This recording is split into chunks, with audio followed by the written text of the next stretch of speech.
Good evening, everyone. Welcome and thank you so much for choosing to be here tonight to celebrate Mitchell Giddings Fine Arts, our artists, and of course, Bruce Campbell and his incredible starry world. And before I go too much further, I'd also like to thank the Vermont Arts Council, with whom we share a link and space on the Vermont Arts Council calendar, Brattleboro Community Television, and Ames Hill Film and Video Productions, Andy Reichsman and Kate Purdy, who film and edit and make available all our artist talks and other special events. I hope you've all taken the opportunity to read Bruce's artist statement, because he does introduce us to some of the steps he takes to fashion his creations. Aside from the painstaking handwork and the beauty of the brass gears and planets, it's that leap of imagination which distinguishes Bruce's cosmic vision. Who of us would lie in bed imagining the stars being propelled by little hands turning wheels, all in relation to planets attached to puppet-like wires or strings, even geared to mimic the relative movement of the celestial bodies? How fortunate we are to share the beauty and wonder of the heavens as embodied in Bruce Campbell's elegant and unique visionary sculptures. Ladies and gentlemen, please welcome Bruce Campbell. Thank you.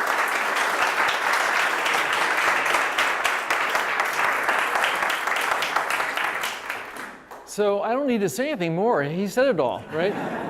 Any questions? No. Thanks so much, Jim, for the nice introduction. Thank you, PD, and your colleagues for just this beautiful exhibition. You know, my work has never looked better.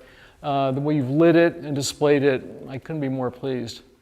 And it's really fun as an artist to see a body of your work in one spot together. You know, rarely does that happen, to have this many pieces together. So it's really fun for me.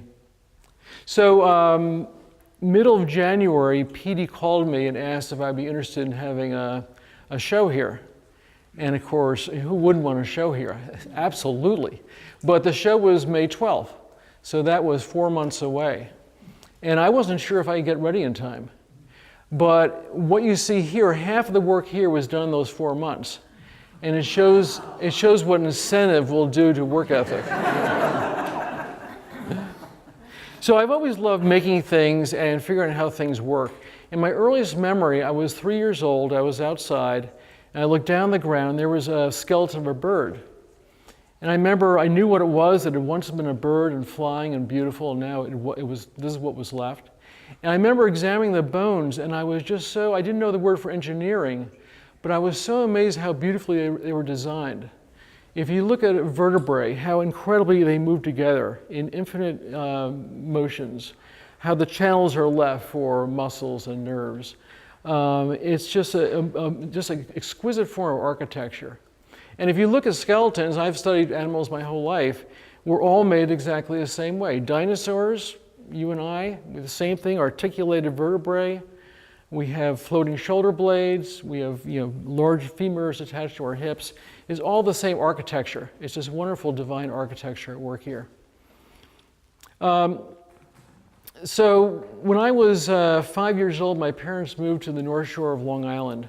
And our house was a first at what would become a new development. And luckily, a lot of people have come from Huntington, actually. It was the North Shore of Long Island. Luckily, our house was the first house, so there's still a lot of woods left around us. And I love spending time in the woods. I could never get enough of being outdoors and being in the woods. You know, as a small boy, I'd make forts in the woods and, whittle, and I just couldn't get enough. And studying wildlife, I was interested in that. School was a real problem for me because I was such a daydreamer. I was always looking out the window. I wanted to be outside, not in the classroom. And it was really a iffy proposition whether I actually advanced from 3rd to 4th grade and 4th to 5th. I just barely made it every year. I didn't want to be in school, obviously. The only thing with school subject that made sense to me, of course, was geometry, which you'll see here. So one of the things I was very much interested in were Native Americans. And of course, they lived outside on the plains and the woods. I really wanted to be a Native American. So I was so interested, I made my own bows and arrows. I was into authenticity. I chipped my own flint. I fletched my own arrows with turkey feathers. It was only natural as an outgrowth of that I get interested in taxidermy. Much to my parents' chagrin, I took a correspondence course when I was in 5th grade from the Northwestern School of Taxidermy in Omaha, Nebraska. It's still there today. Every month there'd be a new lesson coming in on animals, and I wouldn't kill anything, but if a bird hit a window or an animal was run over and not squished, people would bring them to me. And since sometimes they bring too many to me and I couldn't do everything at once, so I would store them. I didn't tell my parents, but they had this outdoor freezer in the garage, and there's one compartment they never used. So I would store my animals down there. Because they're frozen, I could take them out anytime I wanted to. Well, you can imagine when my mother found that different, you know, they could hear her screaming for many, many blocks. Anyway, so I've always loved taking things apart. Of course, I was a kid. Without telling my parents, I'd take the back of the alarm clock off. I was dying to know how those gears worked. Often not being able to put it back together again. I've had a lot of failures there. My father had this wonderful tape measure, and you press a button and it would snap back in. And I was dying to know how that mechanism worked. So one day when he was at work, I took out there's only one screw holding it together. Took out the back, and that spring came out at me at 60 miles an hour. And I spent hours trying to get it back in place. And I finally did, but now when you press the button, it would come out instead of coming in. And I always thought that was a true case of reverse engineering, right? But I've had a lot more failures than I have successes, but that's how I've learned, from my failures. My dad had a small workshop. He had a table saw, a vise, simple hand tools. But I would spend so many happy hours out there making things. And my material of choice, because it was available and cheap, was coat hanger wire. And it still is today. All these vertical pieces on all my things are all made of coat hanger wire. The thin ones are, you might get your shirt done on one like this. The other ones, you have a carpet come back, it's like a 1/8 inch rod. The really thick ones are anti-theft hotel room rods. Now, I didn't steal them. It's a great thing about the web, you can get anything. Okay, I bought these. They're all mine. So anyway, so my dad, he was a great guy. He was an electrical engineer, very loving man, and he could make things that he had no aesthetic sense whatsoever. But what he made was really strong. So, for instance, my mom wanted a little picture frame made for a delicate little picture. He makes it out of 2x4s. Massive frame, was never going to fall apart. Funny guy. And he didn't really teach me how to make anything, but he taught me a very valuable thing is that you can make anything. So if you want to build a house, you just look at how houses are built. I mean, you can read books. Nowadays, there's the internet. You go to construction sites. You talk to carpenters. You have to have the interest, of course, to do it. But you can figure it out. There's nothing mysterious about it. So that was a very valuable lesson for me to learn. So moving forward, I somehow got through school. I did my undergraduate work at Syracuse University. My major was advertising design. My minor was printmaking. I was in the Army for 2 years and then came out and went back to graduate school as a printmaker. And while there, I was interested in combining my prints, my intaglio prints, with limited edition books. So I was actually finding subject matter, and I would set the type. I would print on beautiful paper. I'd bind in my illustrations. So I was in charge of the whole thing, from the illustrations to the typesetting to the design of the book to the binding. And I really liked that. And I thought it'd be really fun to make a career doing that. But it's really hard pulling that off. Leonard Baskin had his wonderful Gehenna press that was very successful, but not many people can do it. And so I didn't want to teach after graduate school, so I got a job at a university press as a book designer. University presses are great because the designer has complete control of the product. In commercial publishers, you'll have one person designing the book and someone else will design the jacket, and perhaps a third person design the binding. But a university press is one person does the whole thing. And university presses generally then and now have a very high level of design. So I learned a lot there. I was there for 7 years. And in 1980, I went off and formed my own, I called company. It was like 2 people, called Bruce Campbell Design. I specialized in the design of art museum books. So I started doing book work for the Whitney Museum and eventually the Metropolitan Museum. And the Met was my major client for 35 years. So on all these, as a freelance designer, I was going to New York 1 day a week. The rest of the time I was working at home. And so I always carried wire and pliers in my briefcase. And the reason I did is that when I got on the train at night in Grand Central, rarely would you have a seat. So I would take wire and pliers and make hooks to hold up my coat in the vestibule, or my umbrella. I'd make gimbals for my coffee. I'd bring an old magazine I could take apart and put on the floor so I could sit down. And on one of these trips, I'd forgotten to get my sister a birthday card. And so I had the wire and pliers, so I thought maybe I'll make something out of wire. So I actually made her a birthday card in wire. It simply said in 3 lines, "Happy birthday, Heather," with a frame around it. And actually, I brought a picture of it here. Where's my phone? This is enlarged, but it was very crude and simple. But it was so much fun, and by the time I finished, I was at my destination. So I thought I should do this every week. So I did. I started bringing wire and pliers every week, and I started making small animals. In fact, this is, got it hidden here? This is one of the first ones. It's just like a little tiny cat. And I used a found piece of glass or stone as a body, the armature. It gave it some weight, so it had a little more heft to it, which would stand up better.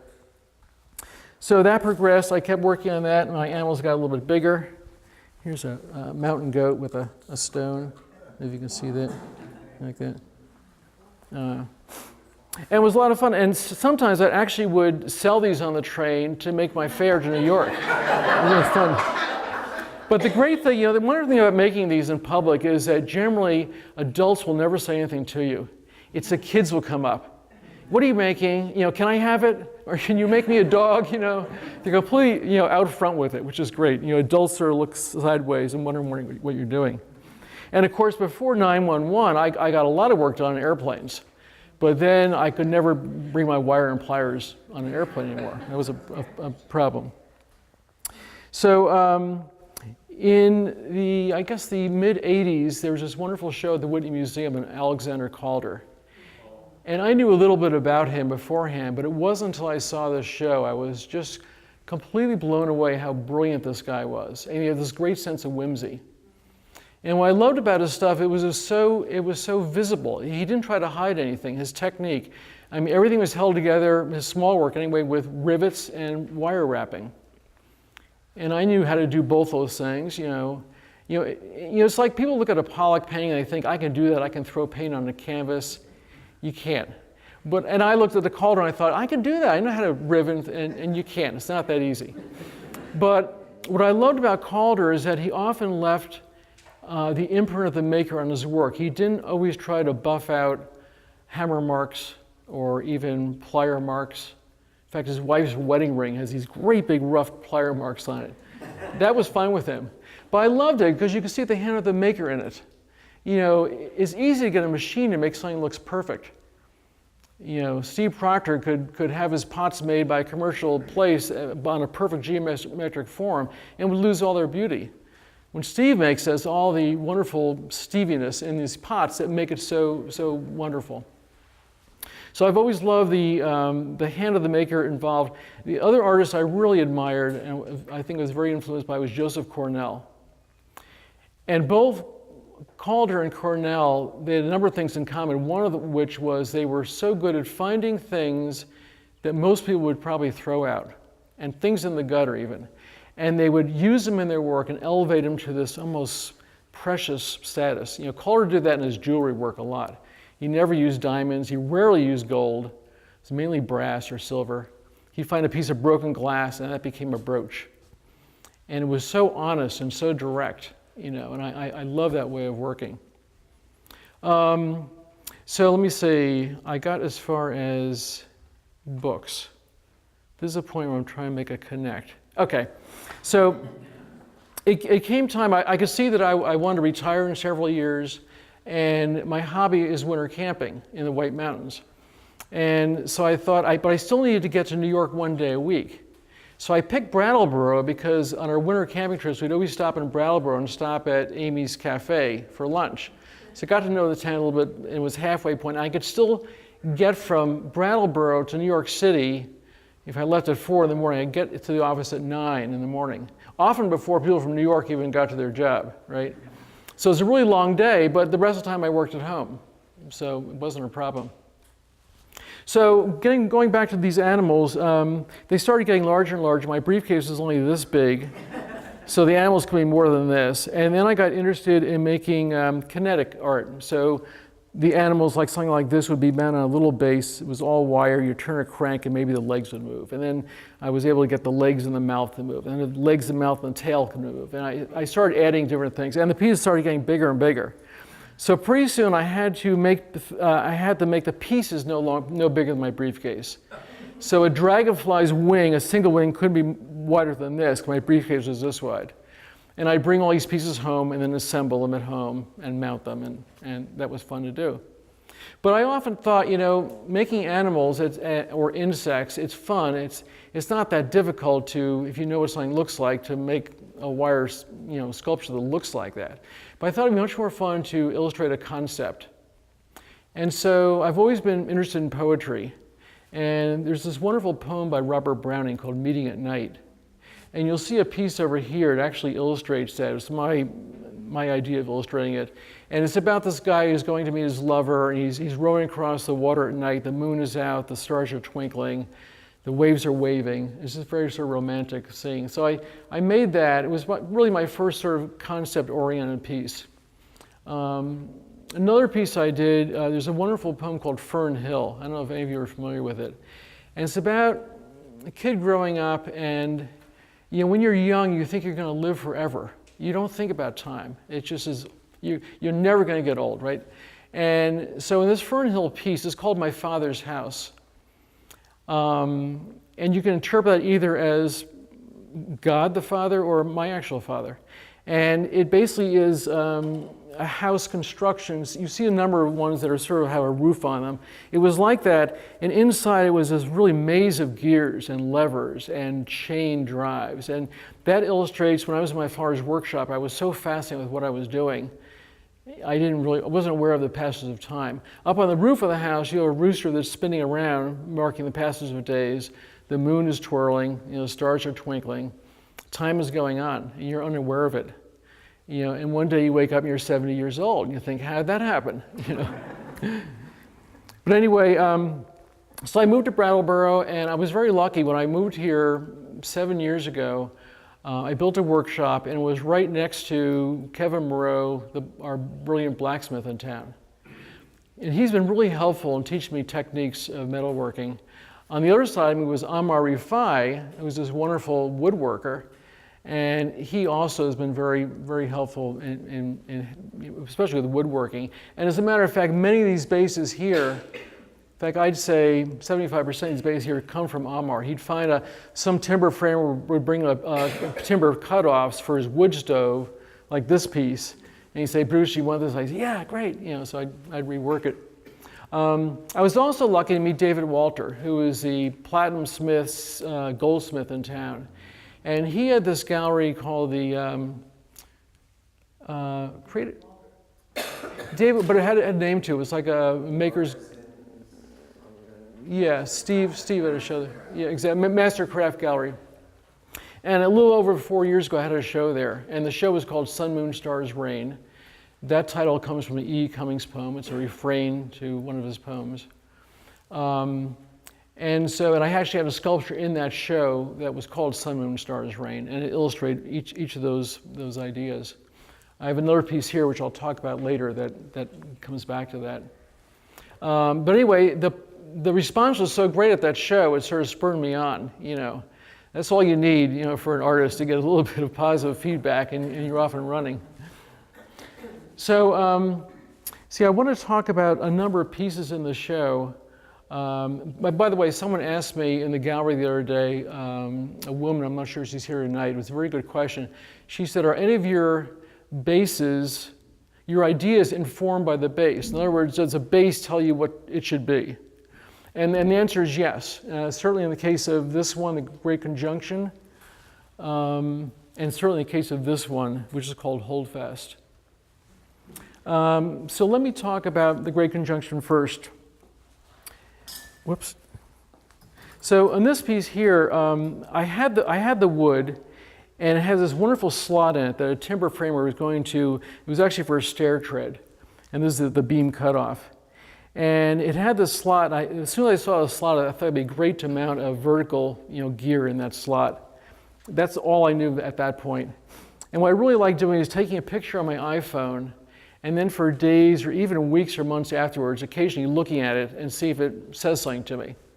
At the same time I was doing that, I was doing research in New York at the Society Library on astronomy, which I'm very interested in, and this whole concept of conjunctions. So conjunction, I don't know if any of you saw the Dark Crystal movie in the 80s. That's all about a conjunction is coming where Saturn and Jupiter align and becomes brighter in the sky. And there's conjunction about every 20 years. There's also something called the greatest conjunction every 400 years. And that's when the Sun and Jupiter and Saturn and the Sun align. And it makes a very bright light. And some people think there was one in 6 BC that may have been the Star of David. It was such a bright light in the sky. So I got the idea for doing this piece, and the whole thing is you turn this 400 times and everything will align again. So the red, the black, the blue, the moon, and this little double pointer will align.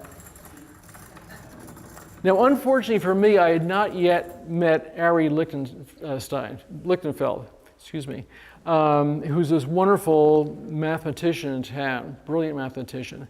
And he's been helping me with gear ratios in my shop and also helping me make things in the shop. And he looked at this and he said, my math is wrong. I wish he hadn't said anything, It's only 100 turns. So this is really 1/4 of a great conjunction, okay? Anyway, but that's fine. And sometimes you have ideas, in this case, the piece informing your final work. This is, it's turned vertical. It's the end of a second floor joist of an 18th century house made of oak, extremely heavy wood, so it would be turned this way. It's held in place just simply by the weight of the beam, which is enormous, and this dovetail joint, so it can't pull out. So in a way, it's a perfect use of nature. It's a perfect joint. No pins, no fastenings, no nails, anything, or bolts holding it in. So to me, this represents sort of nature at its finest, in its purest form.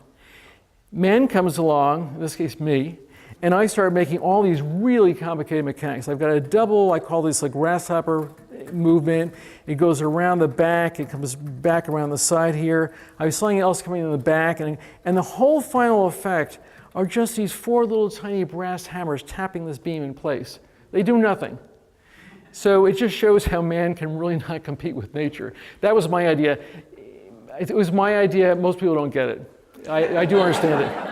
The other thing I forgot to point out, very important, is that holdfast, when you see a tree growing on rock, it's able to do that because those fine little hairs on the roots are called holdfasts. So it's a tenacious, grabbing device. So that's how that came about. Okay, so the other piece I want to talk about is over here.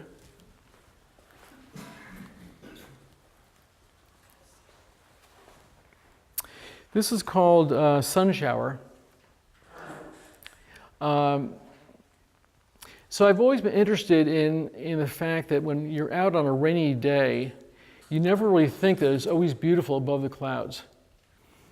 And on a rainy day, we never think that, the stars are still shining up there, the moon's up there, it's still a perfect universe, and we're sort of weighted down by the weather, and it's gray and overcast, and it's wet, and we can't go out, maybe we can't do what we wanted to do.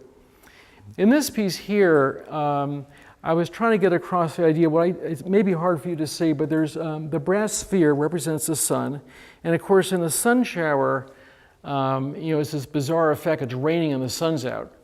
So how does that happen? Well, there's a break in the cloud, the sun's coming through while it's still raining. So here, this horizontal plate here, in this sculpture, and in really all my sculptures that have horizontal plates, there's one over there, there's two over there. This can represent a number of things. It can represent heaven and earth. It can represent material world and the spiritual world. It can simply represent lower atmosphere and upper atmosphere. In this case, it represents the division between what we can see and feel and to what is actually above us and there all the time.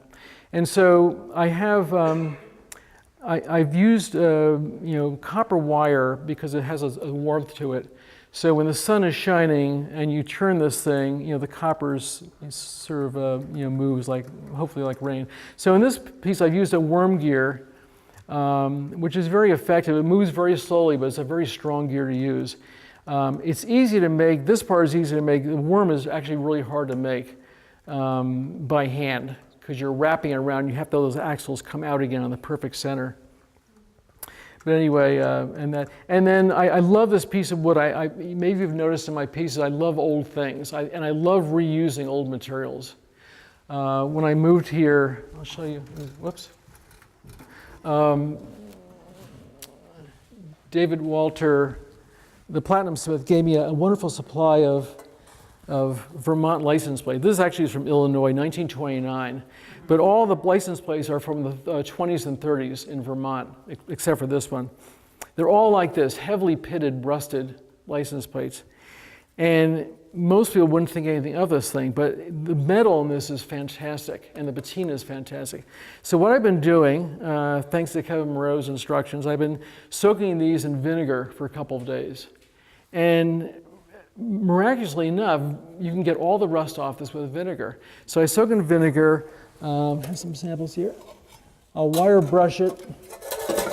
I'll pound it flat like this, and then keep working on it, and eventually it gets brighter. We'll never get perfectly shiny metal, but it gets like this. And this is a great material to work with. It's much heavier than modern license plates, and I love the fact that it had a history behind it. There's been somewhere, and who knows where it was. What sort of storms did it weather, or people did it pass? And so on my pieces, many of the fittings, like all the fittings that hold my structures in place, are all made of this material here. So let me, before I go further, I've skipped over something. I just want to tell you a little bit about how I work, and that is that except for the pieces that inform me as to what they should be, for the most part, I think of something I want to illustrate. It might be breeze, breeze across the meadow. You can see it coming on the meadow. How could you illustrate that in a sculpture, or a falling star, or a lunar eclipse? And so I'll start with that idea and just think about it. And the show is called Thinking the Cosmos. And you remember I was such a daydreamer in school, and that's actually worked very well in my lifetime, because daydreaming is a creative process. And all these things I can basically think up in my mind. I can't do it all in my mind, but the basic concept, my favorite time, as Jim says, at night lying in bed, thinking about how something can be done. And then after that, I do a lot of sketching. And then if I don't already have a base in mind, I'll select a base. And then I actually build everything in a way virtually in my computer at actual size.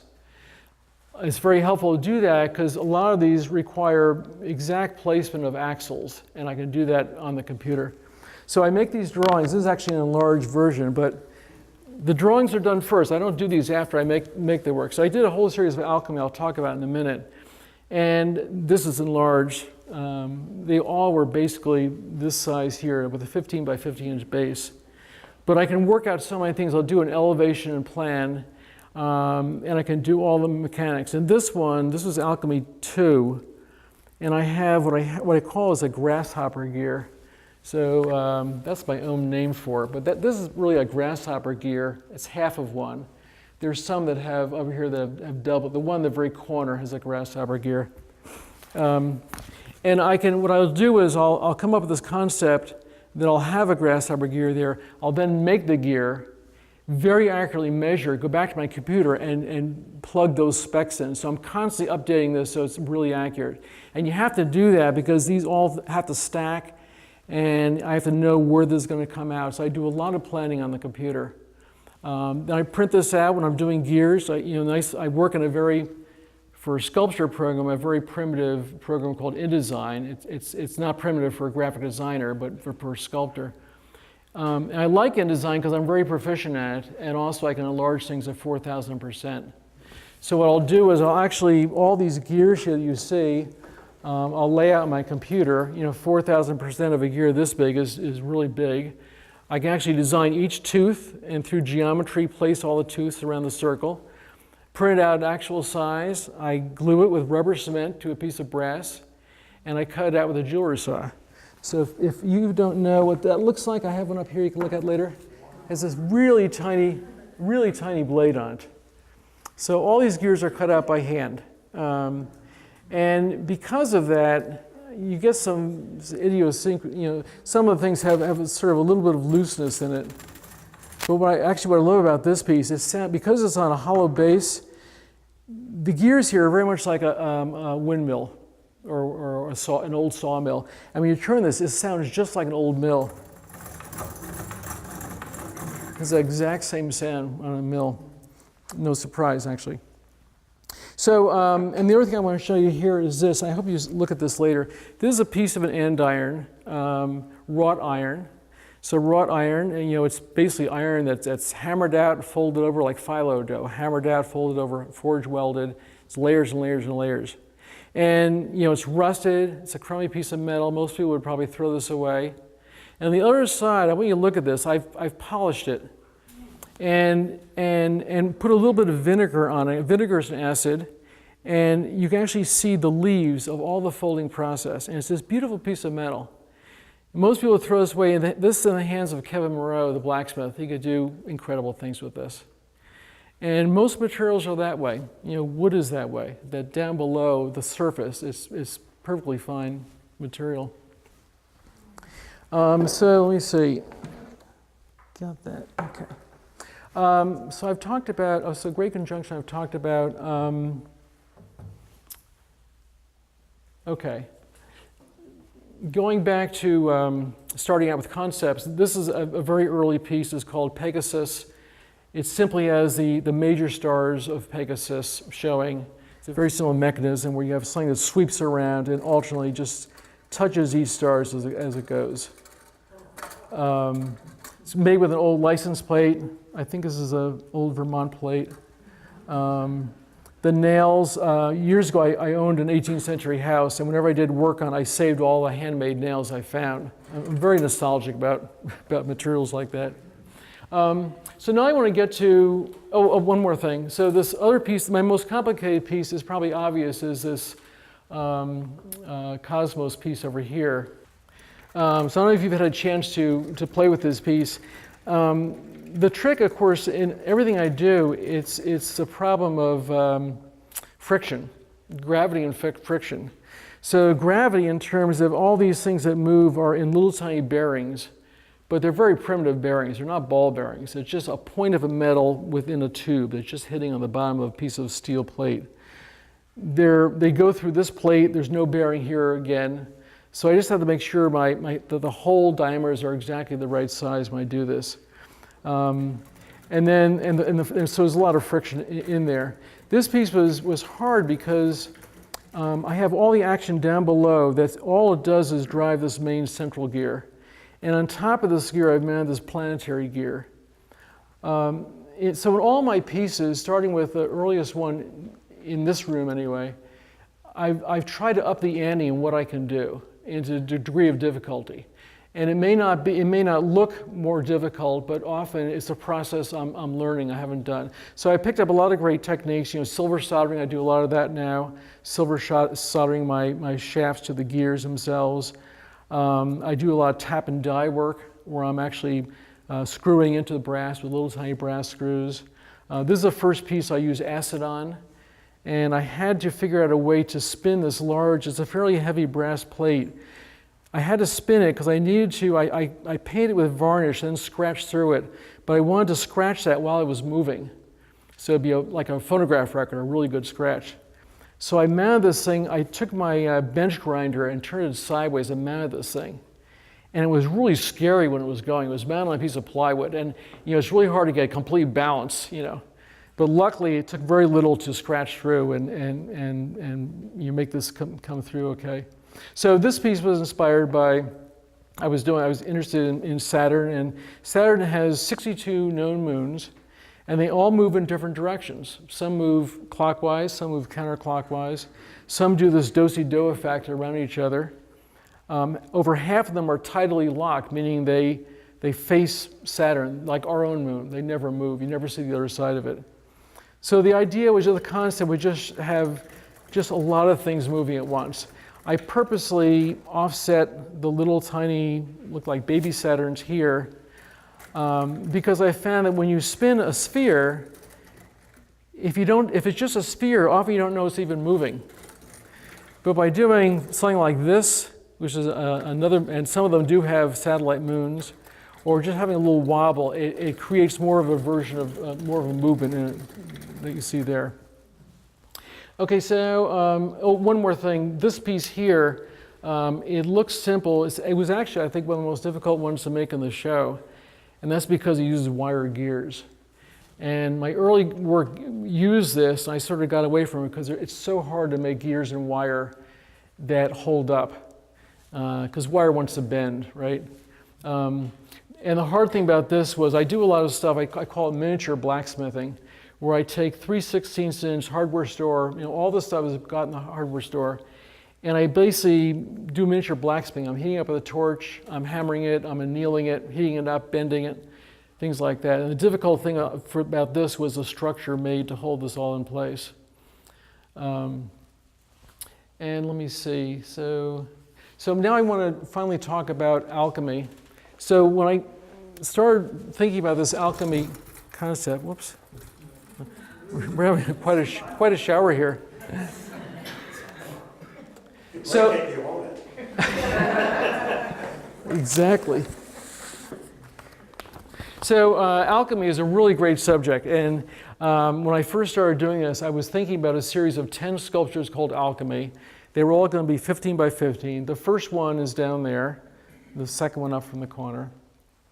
That's Alchemy 1. This is Alchemy 5. I don't have 2, 3, and 4 here, or 6. And you'll notice just quick glance they're somewhat different in terms of the angle of this pyramid, and I'll get to that. But alchemy is a fascinating subject because many people think about alchemy as trying to turn a base metal like lead into gold. And many alchemists were trying to do that. But alchemy actually means change, bring about transformation. It can even be a change in your thought pattern. That's a type of alchemy. And a lot of our chemistry today comes out of all the things that the alchemists learned. I mean, alchemy at one time was a very serious science. Isaac Newton was an alchemist. And many of the processes, like plating, came out of experiments they did. Some alchemy, I talk about that transformation, came out of natural events. For instance, when miners left their iron tools in a mine overnight, and under certain conditions, if copper sulfate was present, these iron tools would be covered with copper. And they come in the morning, and they start actually leaving their iron tools and iron implements purposely at night just to get the copper in the morning, scraping it off. That was a type of natural alchemy. So every country had its own form of alchemy, but there were seven ways of working with alchemy, or things they were trying to do, and they were calcination, dissolution, separation, fermentation, distillation, coagulation, and conjunction. Now, I didn't know anything about this when I made that first one. So the first alchemy, I really thought, I was doing some studying on alchemy, and to me, alchemy is a little bit of a hocus pocus. I mean, there are people who will swear they saw an alchemist turn lead into gold, and we know they didn't. And it may have been they saw something being inadvertently plated with a shiny substance, or it could have been they were hoodwinked. It was like a magician, look at this, now look at this, and they're doing something else. So in that early one, I was actually trying to get across the idea of that alchemy involves, you need a recipe. They're very secretive about their recipes. You need the ingredients, you need the time factor, you need the way to do it and the environment in which it is done. And they were very attuned to the natural world around them. So astrology played a major part in how they did things and when they did things. The time factor, they often believe that in order to make a new substance, and one of the important things alchemists did was come up with new dyes for colors. But when you make a new substance, it was often like having something be born. They were very attuned to the natural world, to how long it took, let's say, for corn to sprout. Human gestation, 40 weeks, was often used as a period of time. They thought if you let a liquid stay for 30 weeks and not 40 weeks and not touch it, that something else would be born out of it. It would change itself in some way. So in my alchemy sculptures, these outer things that sort of bob back and forth sort of are almost like a metronome of time ticking. That represents that. This one is alchemy. This is called separation. And you see this will pass through. And some alchemists believe that metal that comes in close contact, not actually touching another metal, some of that personality of the metal will come off on the first thing. It transfers sort of magically. And this sort of illustrates what they thought was happening. And again, it's a fun piece because if you look at this, you follow the chain reaction of all the movement. It goes here and there. It's hard actually sometimes to follow the movement around a piece like this. I often thought it'd be fun to do a piece called the rat race. And what it would be a crank you could turn as fast as you want, and have all these little levers. And as you turn the crank, the levers would move really quickly, and they come around, and they keep going up and up and up. And of course, with every lever change, you lose a little bit in the axle and in the friction. And by the time it got to the very top, there'd be just a little bit of effort, you know. So often we work so hard to get somewhere, and we get to the top, and we think, is this it? You know, haven't done that one yet. But anyway, now I want to talk about the form, which is very important, because so alchemists believed that you know, they were very big adherents to sacred geometry, and the shape of, when they were doing an experiment, the shape of the apparatus often resembled this form. Because a pyramid, especially a pyramid built on the sacred geometry, you know, golden section proportion, had magical qualities. It's like a lot of people today even think that that crystals can help heal you in some way. There's something about the geometry of a crystal. So this is really a wonderful shape. You'll see I didn't really know this when I made that first. That first is not a true pyramid. It's too steep. This is the actual exact shape of the pyramids of Giza. Angles here are 52%, very close to 52%. And of course, in the pyramids, the base, the sides are all the same length. And what happens in the sacred geometry, I keep forgetting I've got a battery pack on the back of me here. I'm wider than I normally am. I'm going to draw this out for you. I think it's easier to see. So, you all know pi, you know, 3.1416, pi. There's also phi. Phi is a golden section, okay? So, hope you can all see. So I'm going to draw, hopefully you'll understand it, like a perspective drawing of a pyramid. So let's say we have a base like this, and it goes up to a point. Oops, that's off, okay. I don't know if that makes sense to you. So in other words, if I simply shaded one side of it here and shaded the other side of it over here, it's like a tent, okay? It's like a tent shape like that. And so in a perfect, under sacred geometry rules, in a perfect pyramid, the base, of course, is all the same dimensions. Let's say it's 10. And so the circumference of this is 40. Now, if you took 40 and pretended it was a circle, let's say a circle with a circumference of 40, and divided it by pi, 3.14, you get, I cheated here, you get 13.72. That's the diameter of the circle, and the radius of that is 6.36. 6.36 is the height of the pyramid, to the center up, which is pretty cool. The other neat thing is if you took a rectangle, I'll draw this sort of like a plan so you can see it this way. Let's say that's a pyramid.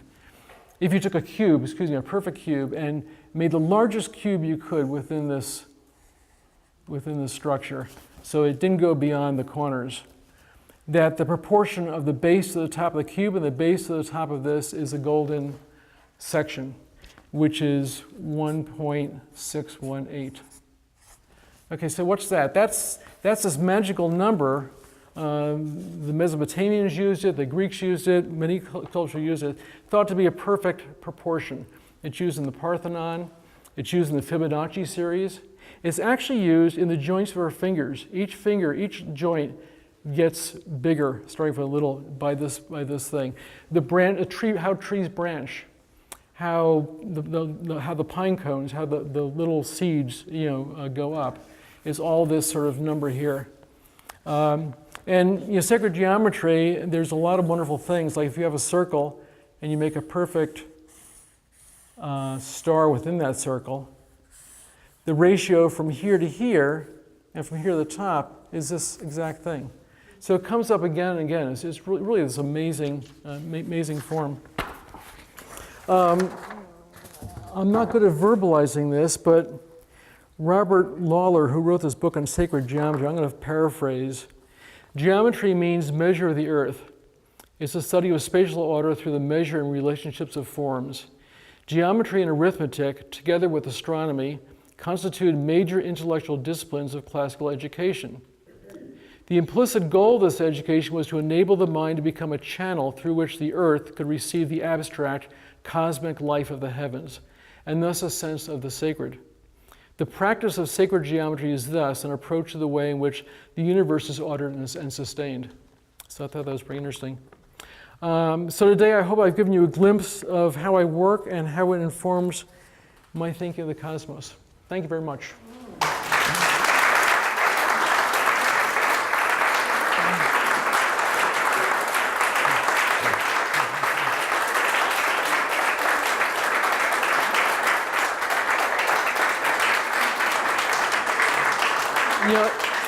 It's funny, when I was practicing this, I kept thinking that in my mind the audience would be way back here, and you're so close. But luckily the lights are so bright I didn't really see you, so it worked out great.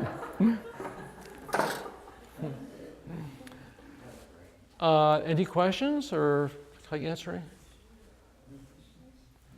any? I know a good one. I'm going to ask myself a question since you didn't. Why don't I use motors? So a lot of people said, Bruce, you should put the motor on these things, because a lot of people don't want to really turn things. And it's true, in galleries, people are told not to touch art. I'm telling people to touch art. And the reason is that motors, first of all, there would be a cord or batteries. I didn't want that. And a motor gives you the exact same motion all the time, consistently. What I like about the viewer coming up is that everyone's going to turn this in a different way. And they're going to come away with a different experience because of it. Some people come up and they're very cautious, they'll go like this, which is fine. Some 10-year-old kids come up and just, spin as good. But it works differently for every person, and I like that sort of interaction. Michael. Yeah, Bruce, would you I've seen it, and it's amazing, and I think it would be helpful. Could you describe your studio? My studio? Its size and... Well, it's funny. I'm not sure if this is true, but I've heard that, and you can tell me if I'm right, is it true that goldfish get bigger if their bowl is bigger? Okay. Well, some people have seen my studio. These things are this size because this size of my studio. My studio is, I think the interior is like 17 by 18. And when I came to Brattleboro, I started with a stone shell and a floor, substantial floor. And I started, I knew I wanted to be really warm in the wintertime. Kevin Monroe, the blacksmith, is amazing. He has a single light bulb, no heat. The guy's incredible. I want the creature comforts. I've got air conditioning now and heating. But I really did a good job and spent a year framing it out and electrifying it and insulating it. And it's tight as a drum. In fact, when I first finished, you couldn't open the door quickly because you had to let room for it to suck air in. It was that sort of thing. And because it's small, you have to work in a very organized way, and I have to thank my wife for that. You know, I am not inherently an organized person. She is incredibly organized, and that has really rubbed off on me in a good way. So I noticed that this is a very interesting building. It's in the Este Organ Works, and it was where the power from the river was brought in. It was a transformer room. Barbara gave me the newspaper clippings when this was first announced. I think it was like 1906. Where is Barbara? And what's that? Oh, and basically, it transformed the power. The Este Organ Works is going to go from steam engine to electric motor. And they said in the article, it was going to power a motor that produced a staggering 75 horsepower. You know, nowadays you can get 500 horsepower outboard motors, but 75 horsepower powered that mill. There are 8 buildings in that mill, and it powered all of them. I think it's just absolutely amazing. So anyway, this building has a very high front on, a 17-foot high ceiling in the front. It slopes back. I didn't want all my heat going up there, so I built a floor so I could have an attic above for storage. And when I put my joist in, I realized I had all these valuable cavities that the joist made. I didn't want to put insulation in those cavities. So I basically built a floor above that with insulation. So now I have all these cavities, and I have all these things where you pull a lever and this thing comes down and reveals tubes and all sorts of things. Everything I do is done in a way to save space and give myself the most working things. But as I add tools, it's getting smaller and smaller. So I'm not sure how long it's going to go on. Okay. Bruce, each one of these pieces reminds me of a poem that you have written but illustrated with motion. It has great way rhythm, to put it. It's a great way to put it. And in touching it and understanding it, you get an impression, as you get from poetry, that you don't get from a different medium, even if it's non-poetic literature. Wow. I'm seeing poetry in the product. Mm-hmm. So, and as you speak, it seems like you are a poet drawing upon all of the human experience to create a mood and an impression, but all in good humor. Yeah. Well, I appreciate that, and I think the piece in the corner there I didn't talk about is called Tickling the Stars. And as you do the movement, this little bar goes around, just lightly touches this little dangly element, and the stars I call it murmuring. They just sort of move a little bit. So I was that's one thing I've been striving for, is getting the idea in a beautiful night sky, and it's just spectacular, filled with stars. We're so overwhelmed by it. The only non-kinetic piece in the show is the one over there. It's called An Abacus of Stars. And I was trying to get that effect of just going up and just seeing this mass of stars in the sky. But in illustrating the heavens, man has been doing that for centuries. And you've probably seen these things called orreries, where you turn a crank and all these things go around the sun. They're little planets. They're supposed to go around at the right speed. And of course, you can never get one accurate because your proportion's way off, right? So if we had a sun and it was the size of a basketball, Neptune would be out of Price Choppers, literally, be more than half a mile away. And when Mercury goes around the sun every 88 days, it takes Neptune's 154 years to go around the sun. So if you really made one accurate, things wouldn't really move that much. But I love the concept of man trying to do that, trying to illustrate, trying to kind of grips with what's up there. Geocentric, they thought originally the Earth was the center. Heliocentric, the sun was the center. And I'm fascinated with that study of early astronomy and what the Babylonians did and the records they kept, and then the Greeks. And it's really interesting. I was talking to Chris earlier that there's this huge break between 200 AD and 1300 AD. 1300 AD is when you see the first clocks come into Europe. And they were very complicated clocks. I mean, very sophisticated clocks. They had them in 300 AD as well. And there's nothing in between.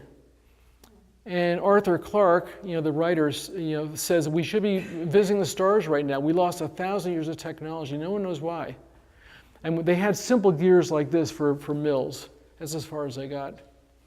But the Babylonians, the stars were brighter then. They were very attuned to the seasons and the world around them.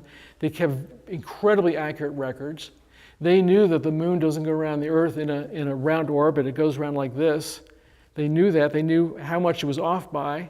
They knew that this orbit actually shifts as the moon goes around the sun, all from observing it, which is incredible. So I'm really in awe of those early technologies. Anyway. Was there another question? Oh, David? Well, what was the 300 BC clock? The what? You say there was a clock in 300 BC? Oh no, I was talking. The clock actually that they found was actually it was certainly built before 56 BC, and it wasn't really a clock as much as it was the world's first computer. And it was so advanced, they didn't have anything like that till Europe in 1370. And they're learning more and more about it. This is something that maybe some of you have heard is called the Antikythera Mechanism. And it was found in the turn of the century, and they've done all these imaging techniques and had 37 gears. Normally when you have a wristwatch, you only need like 5 gears to actually tell time, as in a simple thing. 37 gears. All the teeth weren't even done with a saw. They were filed by hand. These are easy. This is a 60-tooth gear. Some of them were like 256 teeth, and the gear was this big around, filed by hand, and they had 37 in a gear train. It's astounding, absolutely astounding what this thing did, and sophisticated. They knew when eclipses would occur, an 18-year cycle. They knew the day would occur. It just, yeah. It was, exactly. It could calculate the next Olympic Games, where it would take place. Yeah.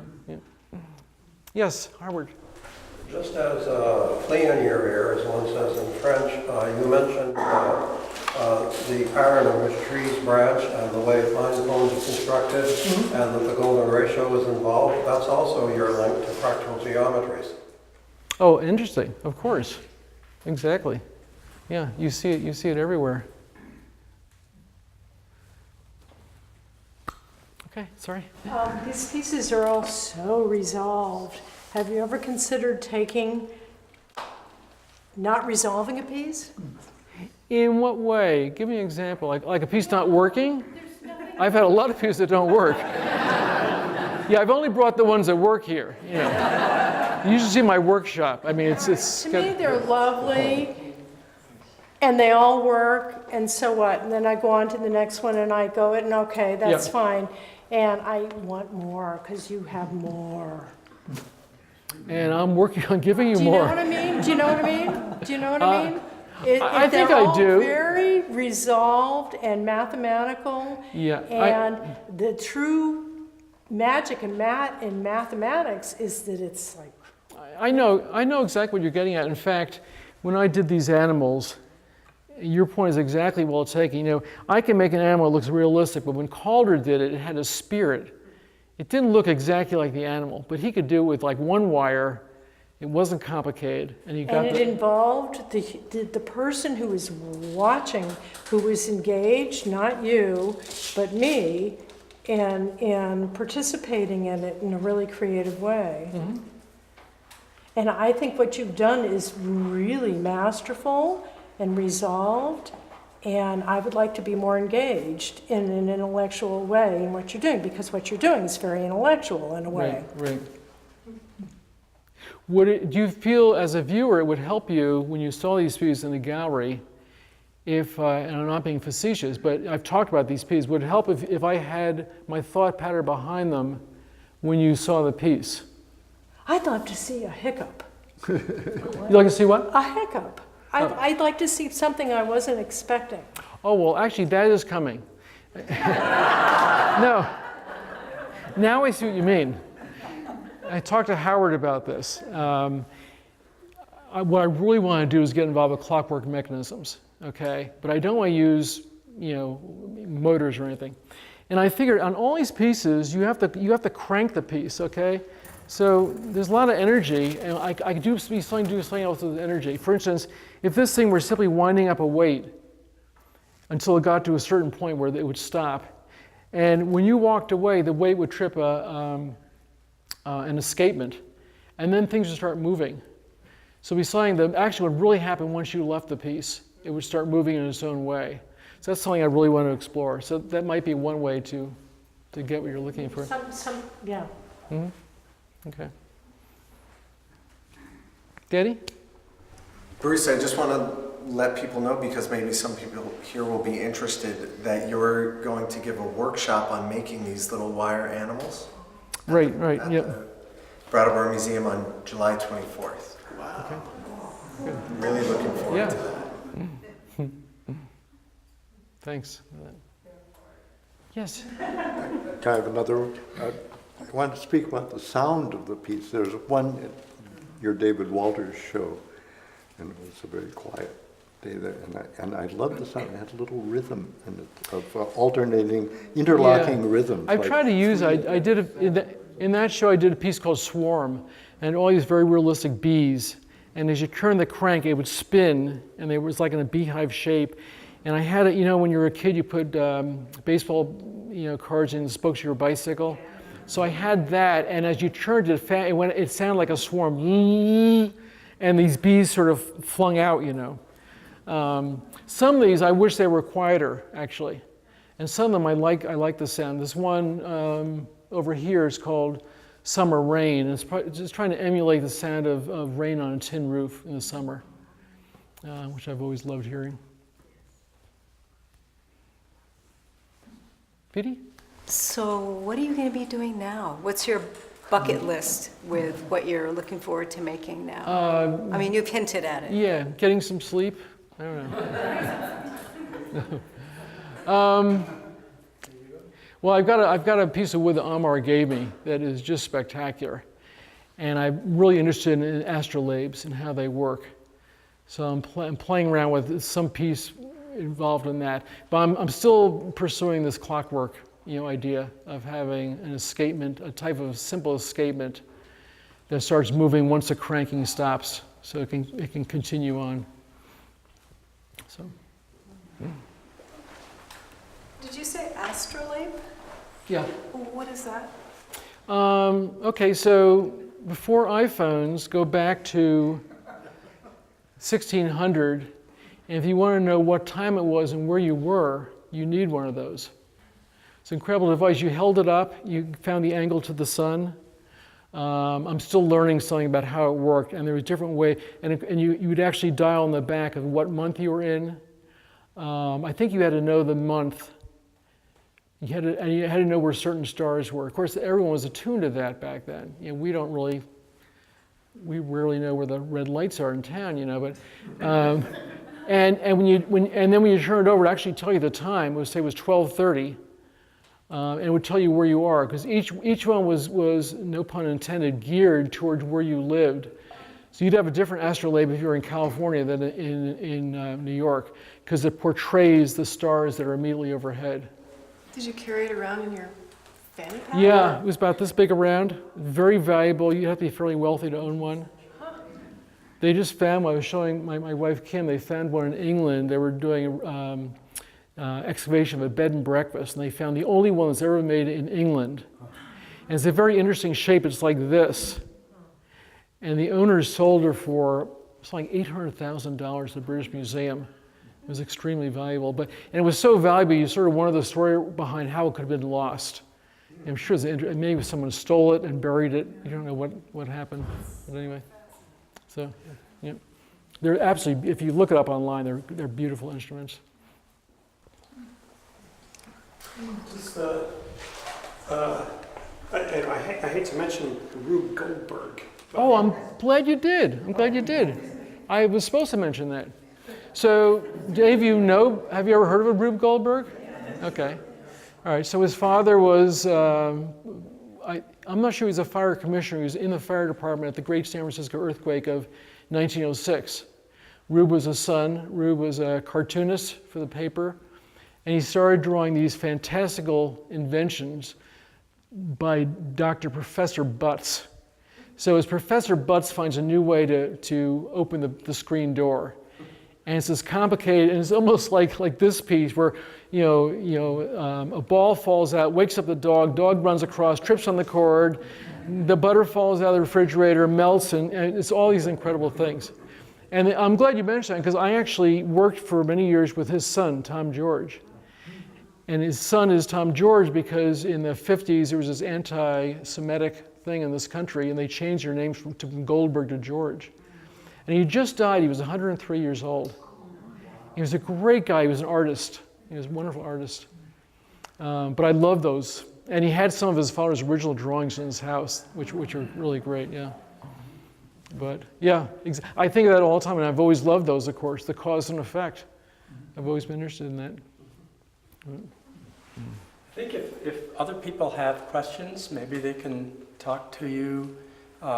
If we break up now, you'll be here for a while. We'll all be here. No way, I'm leaving. No, I'm kidding. I'm here. Yes. But I hope people do stay and ask more questions. Okay. And we do have food and some seltzer here for anybody who wants it. This has been a fabulous evening. Great. Thank you. Thank you so much.